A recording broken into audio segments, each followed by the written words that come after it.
ಬಿಡದಿಯಲ್ಲಿ township ಯೋಜನೆಗಾಗಿ ನಡೆಯುತ್ತಿರುವ ಭೂ ಸ್ವಾಧೀನಕ್ಕೆ ವಿರೋಧವಾಗಿ ರೈತರು ಕಳೆದ 13 ದಿನಗಳಿಂದ ಧರಣಿ ನಡೆಸುತ್ತಿದ್ದಾರೆ. ಈ ಹೋರಾಟಕ್ಕೆ ಈಗ ಮಾಜಿ ಪ್ರಧಾನಿ ಎಚ್.ಡಿ. ದೇವೇಗೌಡರು ಸೇರಿದಂತೆ ಹಲವು ದಳಪತಿಗಳು ಬೆಂಬಲ ನೀಡಲು ಆಗಮಿಸುತ್ತಿದ್ದು, ಹೋರಾಟದ ಕಿಚ್ಚು ಇನ್ನಷ್ಟು ತೀವ್ರಗೊಳ್ಳುವ ಸಾಧ್ಯತೆ ಇದೆ. ಬಿಡದಿ ಹೋಬಳಿಯ ಕಂಚುಗಾರನಹಳ್ಳಿ ಮತ್ತು ಬೈರಮಂಗಲ ಗ್ರಾಮ ಪಂಚಾಯಿತಿ ವ್ಯಾಪ್ತಿಯ ಗ್ರಾಮಗಳಲ್ಲಿ ಟೌನ್ಶಿಪ್ಗಾಗಿ ಭೂ ಸ್ವಾಧೀನ ಮಾಡಲಾಗುತ್ತಿದೆ. ವಿರೋಧ ಪಕ್ಷದ ನಾಯಕ ಆರ್ ಅಶೋಕ್, ಮಾಜಿ ಡಿಸಿಎಂ ಅಶ್ವಥ್ ನಾರಾಯಣ, ಸಂಸದ ಡಾಕ್ಟರ್ ಸಿಎನ್ ಮಂಜುನಾಥ್ ಸೇರಿದಂತೆ ಅನೇಕ ಬಿಜೆಪಿ ನಾಯಕರು ರೈತರಿಗೆ ಈಗಾಗಲೇ ಬೆಂಬಲ ನೀಡಿದ್ದಾರೆ.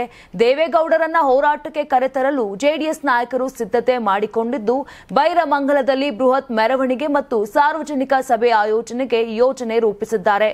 ಕೇಂದ್ರ ಸಚಿವ ಎಚ್.ಡಿ. ಕುಮಾರಸ್ವಾಮಿ ದೆಹಲಿಯಿಂದ ವರ್ಚುವಲ್ ಮೂಲಕ ರೈತರನ್ನ ಉದ್ದೇಶಿಸಿ ಮಾತನಾಡಲಿದ್ದಾರೆ.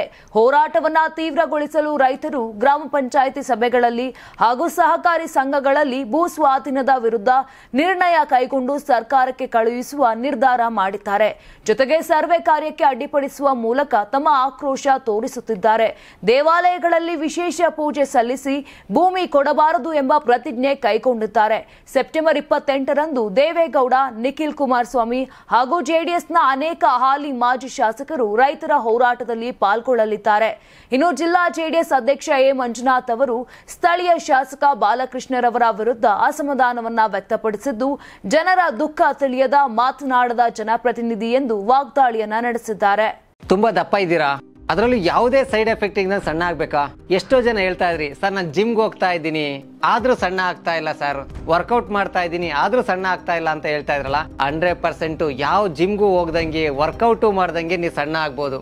ಪ್ರತಿದಿನ ಬೆಳಿಗ್ಗೆ ಸಂಜೆ 2 ಟೈಮ್ ನಮ್ಮ ಜೀನಿ ಸ್ಲಿಮ್ ನ ಯೂಸ್ ಮಾಡಿ ಯಾವುದೇ ಸೈಡ್ ಎಫೆಕ್ಟ್ ಇಲ್ದಂಗೆ ನೀವು ಸಣ್ಣ ಆಗ್ತೀರಾ. ಯಾಕೆಂದ್ರೆ ಜೀನಿ ಸ್ಲಿಮ್ ಒಂದು ಉತ್ತಮ ಆಹಾರ. Karibasaveshwara agri India private limited ರವರ ನಂಬರ್ 1 ಸ್ಪ್ರಿಂಕ್ಲರ್ ಪೈಪ್.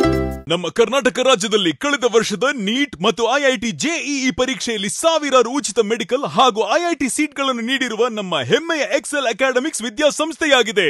1 ವರ್ಷದ ಲಾಂಗ್ ಟರ್ಮ್ ನೀಟ್, ಸಿಇಟಿ ಮತ್ತು ಐಐಟಿ ಜೆಇಇ ದಾಖಲಾತಿ ಪ್ರಾರಂಭವಾಗಿದೆ. ಮೆಡಿಕಲ್ ಅಂದರೆ ಎಕ್ಸೆಲ್, ಎಕ್ಸೆಲ್ ಅಂದ್ರೆ ಮೆಡಿಕಲ್.